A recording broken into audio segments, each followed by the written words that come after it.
Yaani dada sio huo tu, nimefunga milango yote ya chooni, bafuni huko na jikoni huko yote nimefunga, ni nyumba nzima. Ufunge milango yote ni nani? Kwa jana ulisema tutafunga kuanzia asubuhi alafu tutafungua saa 12. Wewe. Hebu njoo kwanza. Mimi nilivyomaanisha kwamba kuhusu lazima la kufunga alfajiri, kufungua saa 12:30. Nilimaanisha kufunga Ramadhani, sio kufunga hii milango yote ulivyoifunga hivi. Kumbe Ramadhani.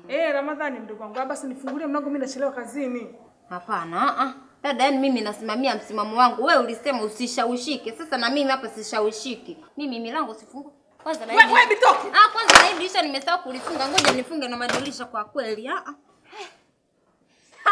Yo mawe, na kesho tena mfungo unaendelea.